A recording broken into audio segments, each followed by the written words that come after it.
Es tan fácil adorar a Dios cuando tenemos un corazón abierto ante Él, aunque haya situaciones que se levanten a nuestro alrededor y que nos quieran hacer llevar al temor, a la duda. Sería tan fácil creer solamente guiándonos en lo que se ve. Pero si usted creyera solamente guiándose en lo que ve, ¿para qué es cristiano? Si usted creyera solamente guiándose en las cosas que tiene ahí delante de sus ojos, en las confirmaciones, en la realidad, si usted creyera solamente porque ve que las cosas son como espera, como piensa, que las piezas se acomodan como deberían, como tendría que ser, como usted quiere, porque a veces es como queremos y no como debería, ¿para qué es ser cristiano? Tenemos una lucha todavía con ese tema. Estuvimos hablando todo este tiempo, todo el mes de abril, creo que un poco antes también. Y si bien voy a hacer un cambio, ya un giro en el tema, seguimos en el mismo concepto, en la misma idea. La lucha que tenemos con nuestra mente, con nuestros pensamientos. Porque en esta época en que nosotros vivimos, cómo se maneja la sociedad, cómo se maneja el sistema a nuestro alrededor, en la época en que nosotros vivimos, estamos totalmente metidos dentro de un pensamiento racional. ¿Qué significa pensamiento racional? No es malo, ¿eh? No es malo. Al contrario, es muy bueno, pero es malo en estos momentos. ¿Qué significa un pensamiento racional? Es que las cosas se encajen, que 2 más 2 sea 4, y que las cosas tengan que suceder como deberían suceder. Que si usted pone una semilla, crezca una planta, que si pone agua en un vaso, el vaso tenga agua, cosas tan elementales, sencillas como esas. Pensamiento racional. El pensamiento racional nos libra de caer en engaños, nos libra de ser preso de mentira, el pensamiento racional nos libra de cometer a veces errores, de tomar decisiones equivocadas, pero el pensamiento racional nos aleja de la fe. Nos aleja de creer en Dios. Por eso tenemos que luchar contra eso, tenemos que avanzar contra eso y tenemos que empezar y animarnos a creer que Dios es capaz. Él es Dios de lo imposible.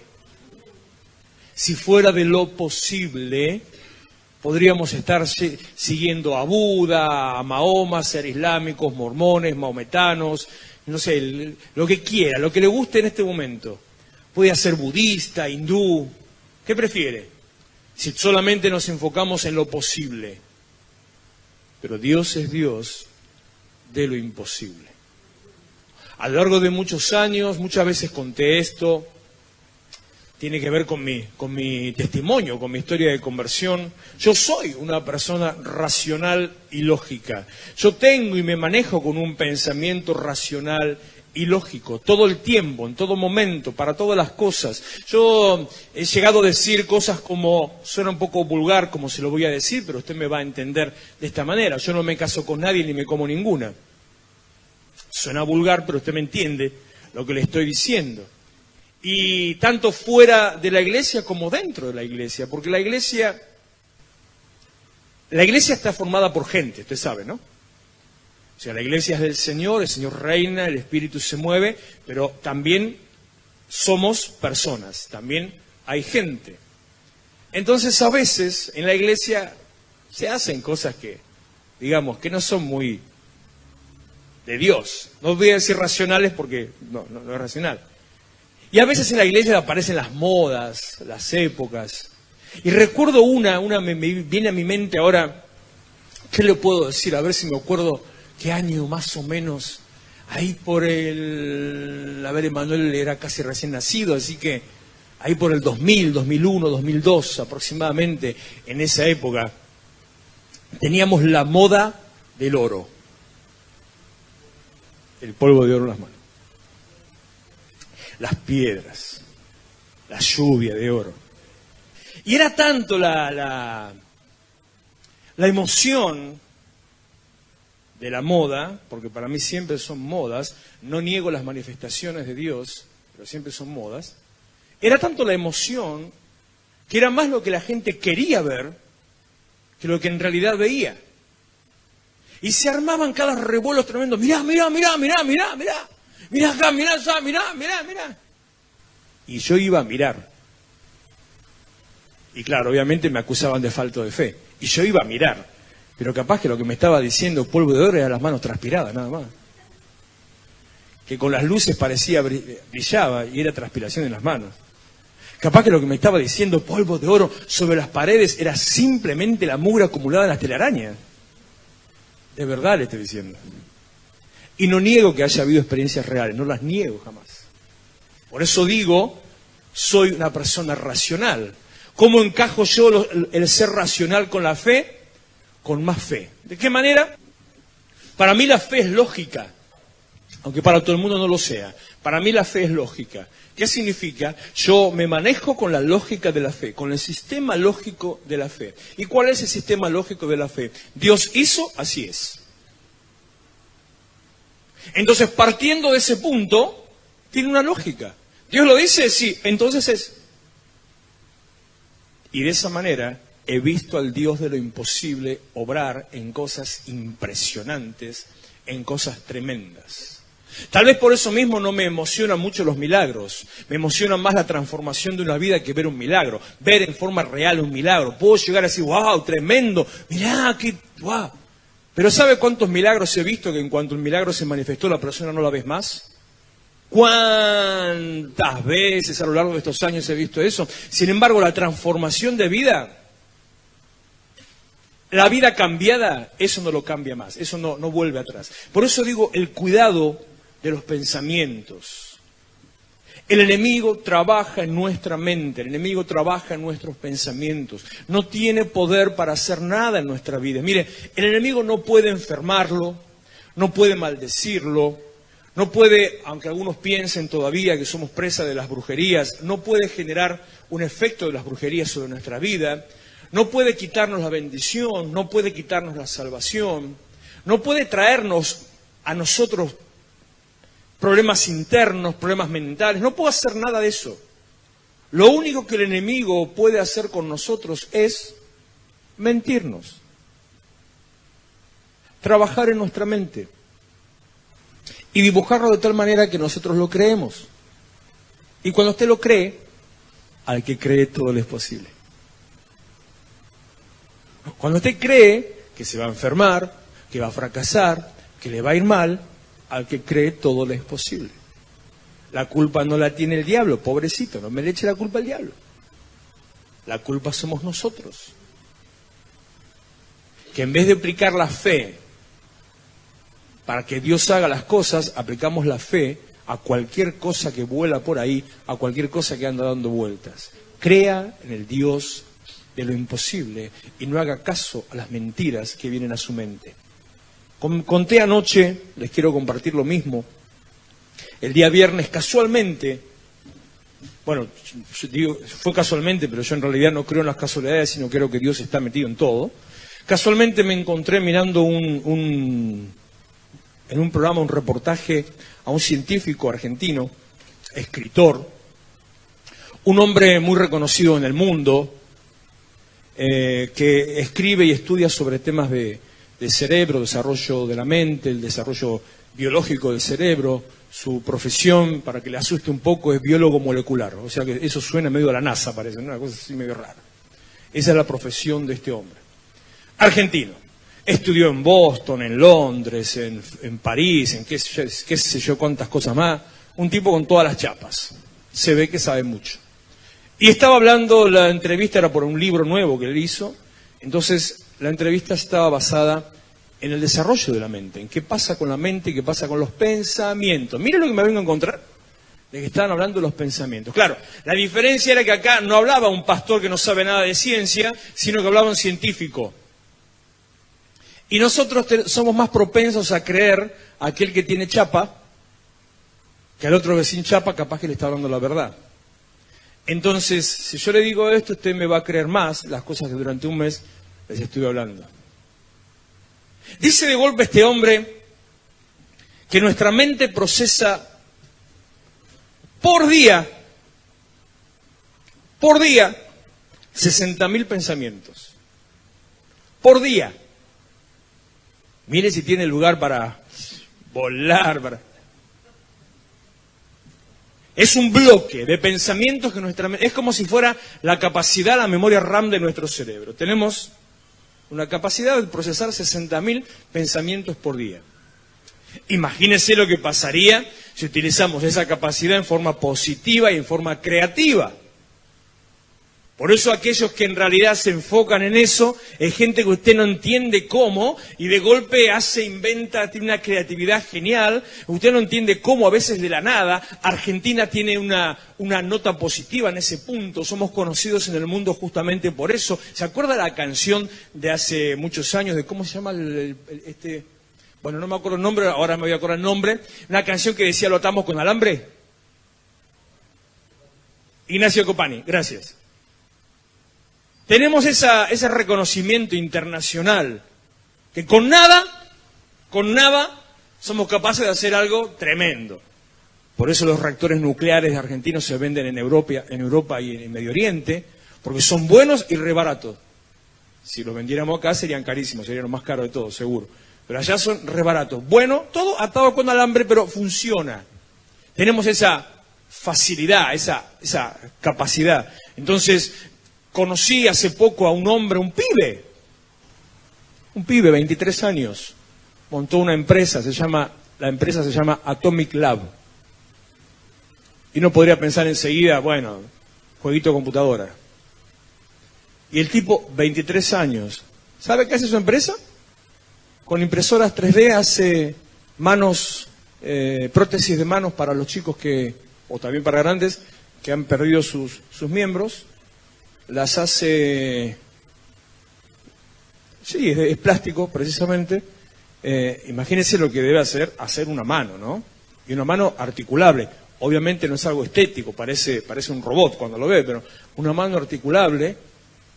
Este chico se sostiene con fondos de donaciones, ahora que es un poco más conocido, a través de empresas que le aportan, pero no las cobra.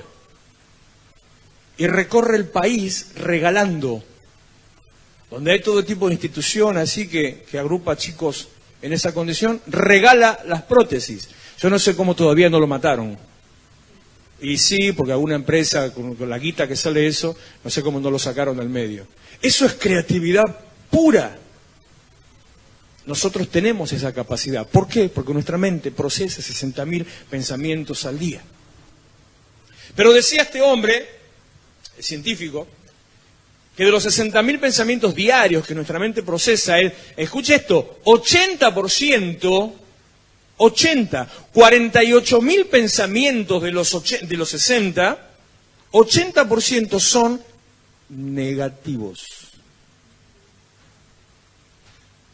Porque nuestra mente tiene una capacidad autocrítica, que es bueno cuando se aplica bien. La capacidad autocrítica hace que usted vea el error y lo corrija. Le decía la semana pasada, cómo salimos para cambiar nuestro pensamiento, cómo hago para generar un cambio en mi mente. Lo primero que tengo que hacer, necesito tener una confrontación con la verdad. ¿Cómo hago para confrontarme con la verdad? Primero con mi verdad. ¿Cuál es mi verdad? Si tengo razón, no. Reconocer qué soy, quién soy, qué hice, en qué situación estoy. Cuando no pasa eso, la psicología le llama a eso negación. Usted está en medio de una crisis, en medio de un problema, en medio de lo peor, y dice, no, está todo bien. Eso es una negación. En vez de vivir en negación, usted reconocer la situación en la que está, reconocer el problema, eso es confrontarse con su verdad. Y no quiere decir confrontarse con la verdad que salga corriendo desesperado. No, que se pare y diga, bueno, tengo un problema. A ver, ¿cómo lo resuelvo?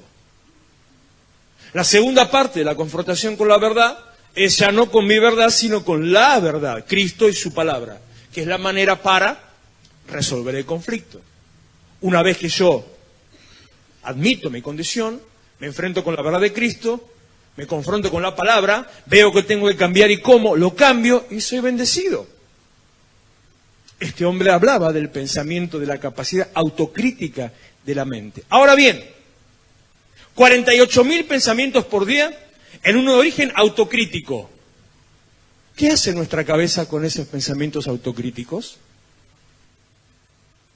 Él seguía explicando, yo no los quiero...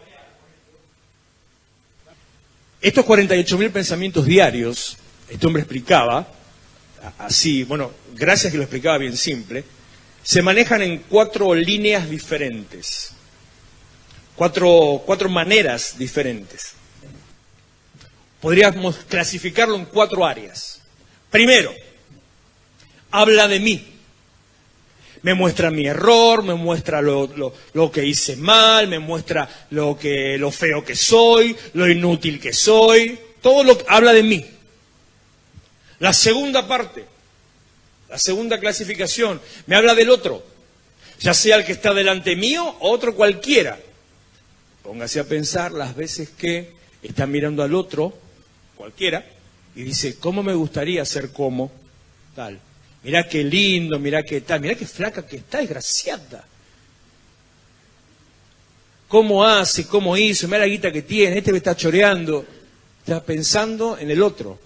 Grave error que nosotros tenemos, comparamos nuestras debilidades con las potencialidades de los demás. ¿Por qué?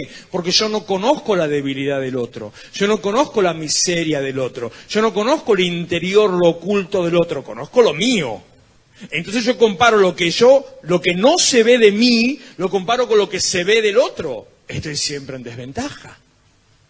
Porque capaz que el otro es peor que yo, es más ineficiente que yo, es más fracasado que yo, es más inútil que yo, pero el tipo tiene una perseverancia de oro y salió adelante. Entonces yo digo, ¿ves? Él pudo y yo no.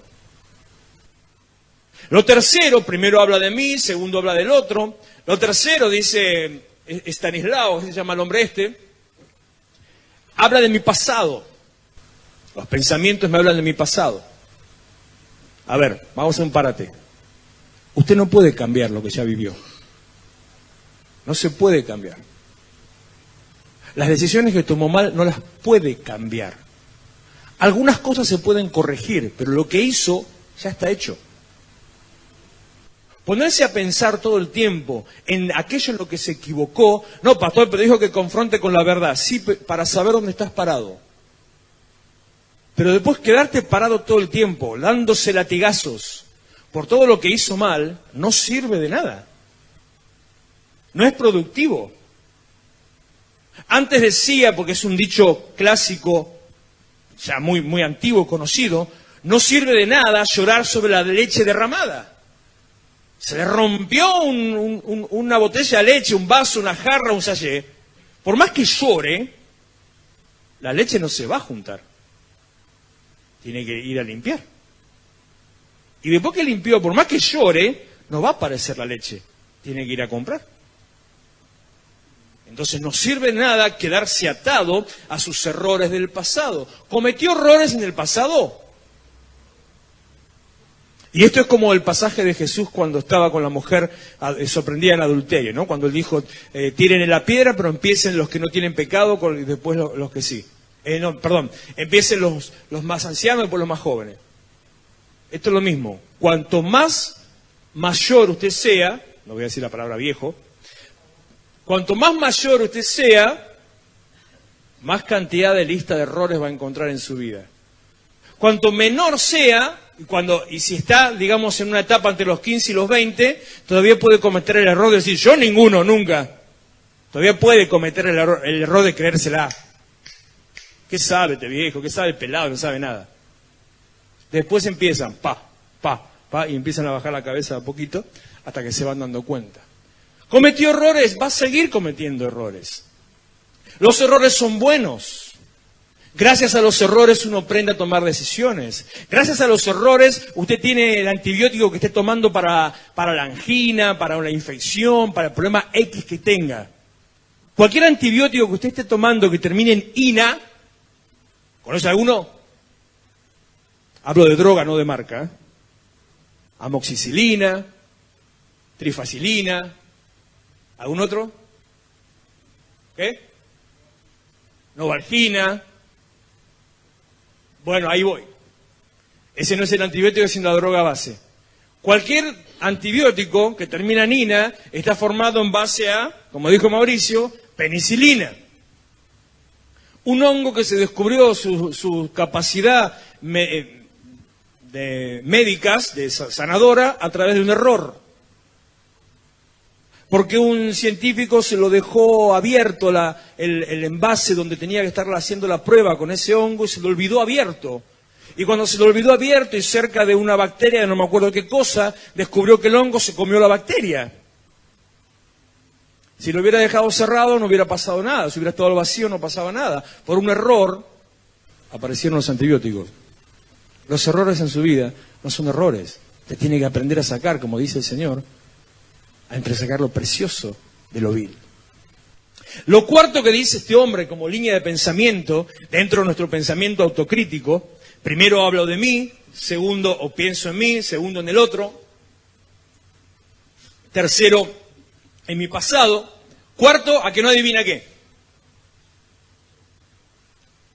Mí, en yo, en vos, en el pasado y en el futuro.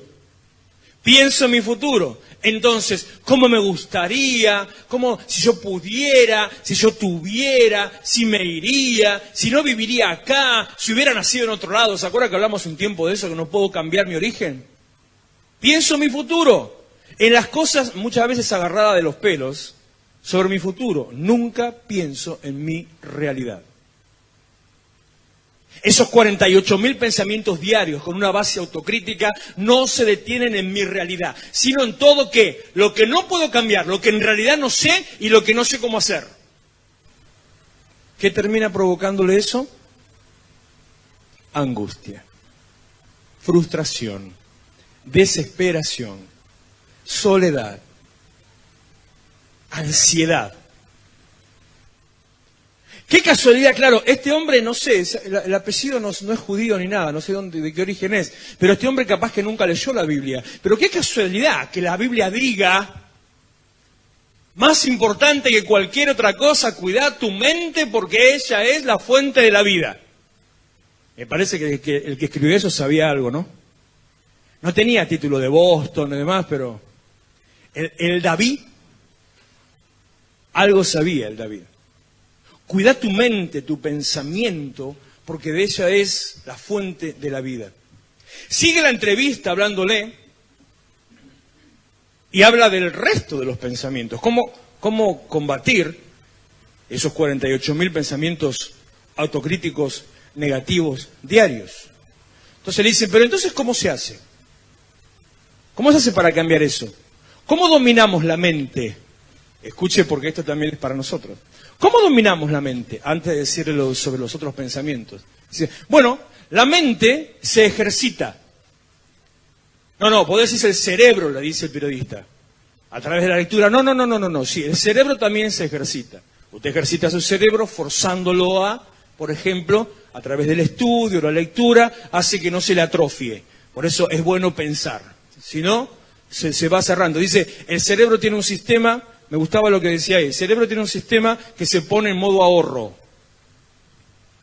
A medida que usted no lo usa, va apagando aplicaciones, como celular. Cuando usted menos usa el cerebro, menos le funciona. Cuanto más lo usa, más le funciona. Recuerde que Dios dice que los límites son los que nosotros nos ponemos, no los que tenemos a nuestro alrededor. Que Dios le dijo a Abraham, hasta donde puedas ver, será tu tierra. No solamente la que le dijo, hasta donde puedas ver. Que Dios dice, si puedes creer, al que cree, todo le es posible. Entonces dice, nuestra mente también se ejercita. ¿Y cómo se ejercita la mente? Bueno, la mente se ejercita obligando a la mente a pensar otras cosas. Qué curioso que la Biblia dice, en esto, pensá.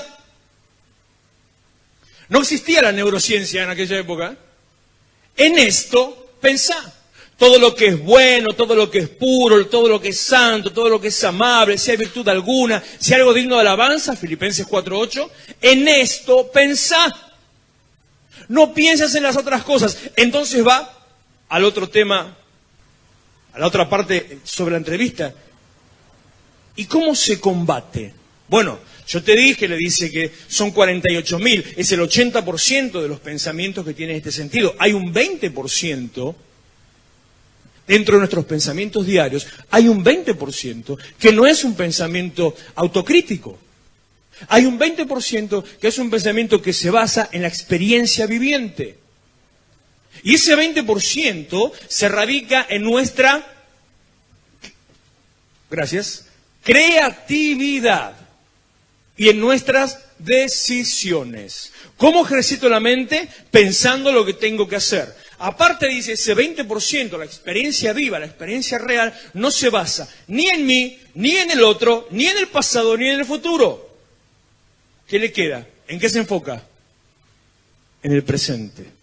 Una vez que yo fui confrontado con la verdad, una vez que fui expuesto delante de la verdad, una vez que entiendo lo que Dios tiene para mí, que entiendo lo que Dios quiere de mí. Le decía hace 2 o 3 semanas atrás que cuando hablamos de cambiar de pensamiento, nuestro pensamiento tiene que cambiar en 3 sentidos. Primero, entender quién soy en Cristo. Segundo, qué hizo Él por mí. Tercero, quién es Jesús. ¿Se acuerda de eso? Si lo anotó, seguro que se acuerda. Si no, ya ni se acuerda. Por eso es muy importante que preste atención en medio de las reuniones y que escuche, que anote. Una vez que yo fui confrontado y que reconozco o que sé o que entiendo quién soy delante de Dios, entonces ya no sirve de nada, otra vez, ni llorar por la leche, ni pensar, ay, cómo me gustaría tener un... ¿Qué le puedo decir? A ver. ¿Qué puedo querer ahora? Estaba pensando en un auto, pero estaba pensando en qué marca. Digo, ¿qué puedo querer? A ver. Digo, entonces, por decir algo, lo que me viene ahora, porque en realidad no tengo nada en la cabeza, no tengo ningún deseo así, pero por decir algo, ay, cómo me gustaría tener una Journey blanca. Modelo, ¿usted no la conoce? Yo sí, no se da problema. Hace unos años se me caía la baba por eso. ¿Cómo me gustaría una Journey blanca, modelo, obviamente 2019? ¿Sabe cuánto vale más o menos hoy, más o menos? Unos 500, 600 mil pesos. Cuando vi 500 lucas, dije, ya no me gusta. Pero escúcheme, no le estoy exagerando, de verdad, ya no me gusta. Eso es poner en práctica el pensamiento, la comparación entre el pensamiento crítico y la realidad. Si yo pensara hoy en apuntar a ese vehículo, sería un irresponsable. Como me enteré ayer, que todavía lo tengo que agarrar. No, hay uno que lo tengo que agarrar. Vive alquilando y se compra un Samsung S9 que salió ahora nuevito. Porque salió en promoción. Entonces en promoción lo pagó 25 nada más. Vive alquilando. La mujer sale a vender sándwiches a la calle y él se compra un Samsung S9, sin vergüenza. Eso es una irresponsabilidad. Esa es la manera donde tiene que manejar sus pensamientos. Piense la realidad, se para en la realidad, en el pensamiento de lo que puedo, de lo que alcanzo, lo que tengo, y deja de vivir pensando de los demás. Nuestros pensamientos dirigen nuestra vida. Nuestros pensamientos determinan nuestras acciones determinan nuestro destino. Nuestros pensamientos nos llevan a saber cómo manejar los problemas. Vivimos en una época de crisis. No nosotros, o yo no por lo menos. ¿Usted vive en crisis? Vivimos en una época de crisis. Crisis social, crisis política, crisis económica. Hay hasta una crisis de comunicación. Capaz que no sabe del tema, pero le cuento. Hay una crisis comunicacional. Hay una invasión de noticias falsas todo el tiempo, que hasta está generando problemas a nivel político internacional. Tenemos crisis de todo tipo. En nuestro país, espero, oro y seguro que no, porque usted no habrá caído en el engaño. La semana pasada, esta semana, principio de semana, empezaron un montón de cosas. Veo cuando yo le digo, no le crea a los profetas del fracaso, no se ata a las noticias negativas, no escuche las acusaciones del enemigo, no escuche todas las mentiras que sueltan a nuestro alrededor. Que el dólar, que otra vez volvemos a lo mismo, que estamos ya muertos. Que se fue a 23 y pico, que casi llega a 24, qué sé yo, la gente salió desesperada. Incentivado por algunos políticos, incentivado por algunos periodistas, y sí, porque ya sacaron fotos del helicóptero que Macri estaba renunciando, y un montón de cosas así. ¿Sabe cuánto está hoy el dólar? Sábado y domingo no hay mercado, pero se sigue haciendo, digamos, en paralelo. ¿Sabe a cuánto va a abrir mañana? Fíjese mañana el diario a las 10 de la mañana, o la pongo en la radio a las 10 de la mañana y después me cuenta. Mañana va a abrir a 21.50, 21.80. Espero que ninguno haya salido corriendo a comprar a 23. Se maneja todo el mercado generando angustia y con nuestros pensamientos. Pero los pensamientos puestos en la palabra de Dios lo ayuda a salir de en medio de las crisis. No importa que los demás tengan crisis, lo importante es cómo maneja usted las propias. No importa que vivamos en medio de una crisis, es entender con quién estamos, de quién dependemos. No importa que haya aumentos, que aumenten las tarifas, que aumente el dólar, que haya riesgos de pérdida de trabajo, todas las cosas que son reales que pasan. Escúcheme, confrontación con la verdad. ¿Pasa? Sí, pasa. Es cierto. ¿Hay problemas? Sí, señor, los hay. ¿Hay pérdida de empleo? Sí, señor, los hay. Ojo, también hay mucho avance en otras cosas. No quiero meterme en terrenos que pareciera que hablara de política. Hay muchas mejoras que no se ven porque es parte de la crisis comunicacional. Me cuesta decir alguna cosa porque pueden pensar mal, pero tenemos el peor gobierno en el área de comunicación de la historia. Son unos brutos, ignorantes en la manera de decir las cosas. Son unos cuadrados. Y supuestamente son tipos que saben. Y que saben mucho de comunicación. Al margen. Tenemos, de parte de Dios, la capacidad para enfrentar los problemas y las crisis. Quiero ir a un pasaje nada más. Mateo capítulo 7. Versículo 24 en adelante, que es una crisis, una experiencia no prevista, para la cual no estamos preparados, que nos toma desprevenidos y provoca angustia y preocupación. ¿Conoce algo de crisis? Yo pasé unas cuantas. Cuando llegué a la última, terminé de aprender. En la última crisis terminé de aprender. En la última crisis entendí, Dios hablándome, Salmo 66, en la última crisis entendí que más bajo no se puede caer y que peor no se puede estar. En la última crisis entendí que cuando estás en determinada posición, lo único que te queda es ir para arriba. O quedarte donde estás. El Salmo 66 habla de eso. Dios me habló en eso. Le hablo de hace no tantos años atrás, pero Dios nos da la capacidad para salir y enfrentar esos conflictos. Mateo 24 le dije, Mateo 7, versículo 24 al 27.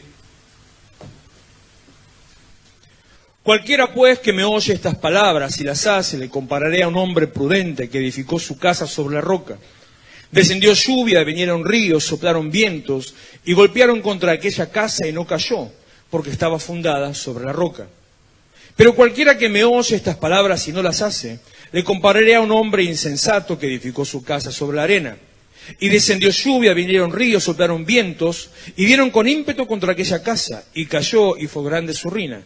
Y bueno, el 28 no hace falta, hasta ahí nomás. Pregunto, ¿es esto una crisis? Se levantó una tormenta como la del viernes pasado, o del anterior, ya no me acuerdo, que parecía que se volaba todo, que se venía el mundo abajo. Uno de esos viernes estaba yo acá llegando, estaba cerca de la iglesia, teníamos una reunión de hombres, los viernes que tenemos reunión de hombres, la suspendí a último momento porque de golpe no había manera de llegar, ni de salir, ni de estar. No podía ni volver a mi casa.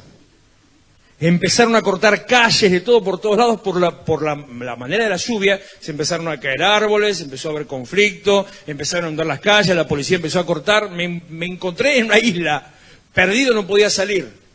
Tiempos difíciles. También tenemos una crisis climática. Mire la temperatura que está haciendo en este principio de mayo y cómo estamos. También tenemos una crisis climática. En este momento de lo cual Jesús habla, Él está haciendo un énfasis en el fundamento, Él está hablando de dónde edificas tu casa. Entonces pone el ejemplo, una casa edificada sobre la roca y una casa edificada sobre la arena. Ambas casas se enfrentaron a una tormenta. ¿Cuál de las dos tormentas fue más fuerte? Le pregunto. ¿Cuál de las dos tormentas fue más fuerte? La misma. Poneme creo el 24 era el 25, ¿eh? 25. Descendió lluvia, vinieron ríos, soplaron vientos, golpearon contra la casa. 27. Descendió lluvia, vinieron ríos, soplaron vientos y dieron con ímpetu contra la casa. ¿Cuál tormenta fue más fuerte? Igual. Ambas fueron igual. La consecuencia fue distinta. Sí, tenés razón, la casa se derribó, pero la consecuencia de la tormenta fue distinta. La tormenta fue la misma, el problema fue el mismo. Los problemas le suceden a todos por igual. No importa que usted tenga más plata o menos plata, que sea más santo o menos santo, que sea más consagrado o menos. No importa cuánto haya ayunado, cuánto haya orado o cuánto haya pecado. Las tormentas le suceden a todos por igual. Tenemos en la Biblia la historia de José, un hombre que fue considerado, llamado por Dios para ser prácticamente autoridad de Egipto, y sin embargo pasó cárcel, esclavitud, persecución, lo quisieron matar. Y el tipo era súper consagrado a Dios. Entonces, ahí aparece la voz del religioso. ¿Y cómo entonces? Yo no entiendo, pastor. ¿Por qué si busca de Dios, por qué le pasan esas cosas? Te detenés a mirar eso, y esta persona de la cual yo estoy pensando que me habla de esa manera, te detenés a pensar eso, y ¿sabe qué termina pasando? Se aparta. Porque se pone a mirar lo que no tiene que mirar. Las tormentas le sobrevienen a todos de la misma manera. El problema no es la tormenta. El problema no es el problema. El problema es tu capacidad para enfrentar el problema. Porque ante la misma tormenta, aquella casa que estaba edificada sobre la roca, ¿no se movió? ¿Quiere que sea un poco más chabacano? Supongo que alguno conocerá esta historia, ¿no? ¿Se acuerda de la historia de los 3 chanchitos? Así se acuerda, ¿no? Y que vino el lobo y sopló. Y la casa de barro se cayó. Y la casa de paja se voló. Pero la casa de ladrillo...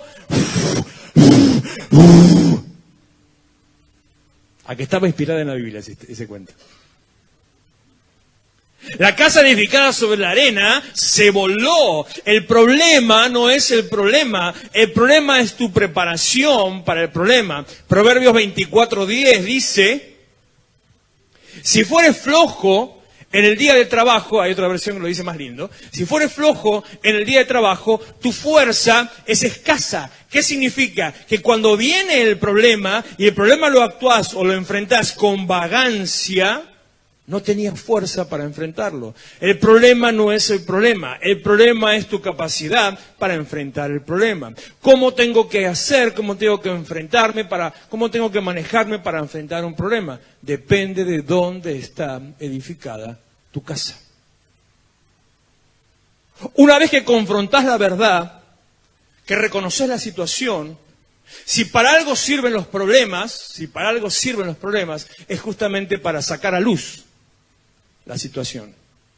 Porque ellos, si no hubiera habido tormenta, la casa edificada sobre la arena hubiera estado, pero entre palmeritas y una hamaca paraguaya, tomándose a una cervecita, van a estar felices y contentos ahí, mirando el mar, mientras no hubiera tormenta.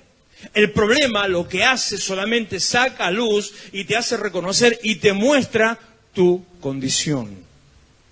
El problema te muestra tu condición. El problema te confronta con tu verdad. Cuando yo no quiero confrontarme con la verdad, cuando yo no quiero reconocer mi verdad, a veces Dios, que es amplio en amor y misericordia, a veces Dios nos lleva a confrontarnos con la verdad. ¿Y por qué pasa esto, pastor? Si busca a Dios. Hebreos 11:6 dice, 6 y 7 es, a ver. Sin fe es imposible agradar a Dios. No era ese, no, espera. Primera de Pedro, ese también tiene que ver con esto, pero es Primera de Pedro, creo que es 1:6. Esperá que tengo que encontrar el versículo. 1:6. De Primera de Pedro 1:7. Primera de Pedro 1:7. Para que sometida a prueba vuestra fe, mucho más preciosa que el oro, el cual aunque perecedero se prueba con fuego, sea hallada en alabanza, gloria y honra cuando sea manifestado Jesucristo. Sometida a prueba vuestra fe. A veces, cuando no queremos confrontar la verdad, Dios, que es amplio en amor y en misericordia, prueba nuestra fe. ¿Por qué Dios prueba nuestra fe? Pregunto, ¿usted saldría a la calle en un vehículo? ¿Saldrías a manejar un vehículo, aunque sea 0 kilómetros, que no haya sido probado?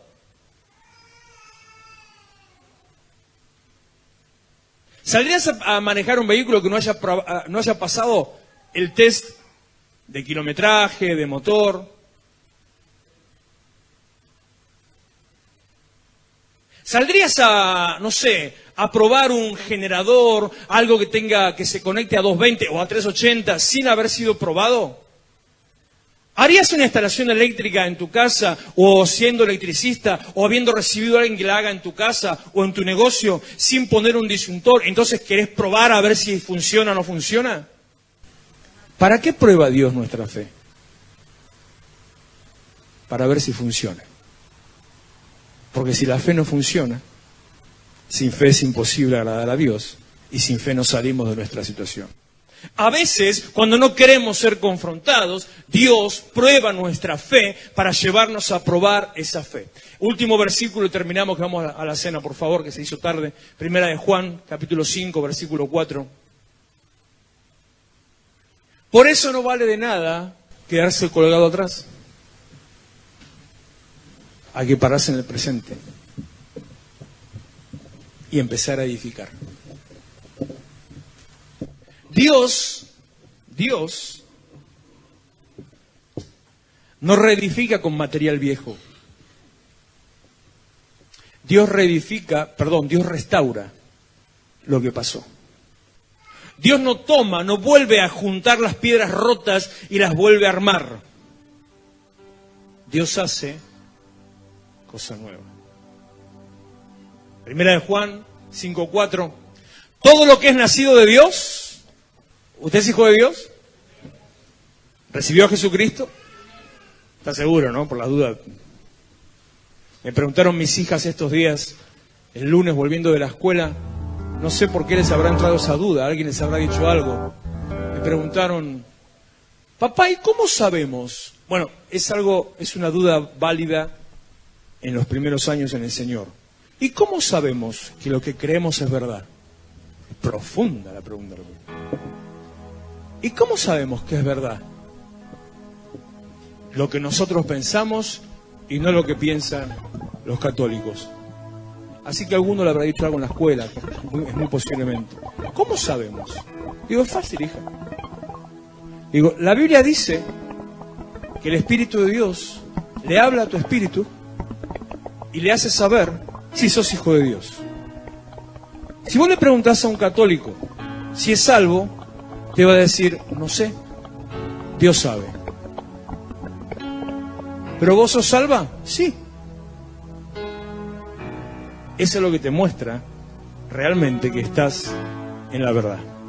La convicción interior, no convicción de acá, sino de acá. No que te llenaron la cabeza, sino de acá. Porque aunque te llenen la cabeza ante una pregunta así, ¿vas al cielo o al infierno?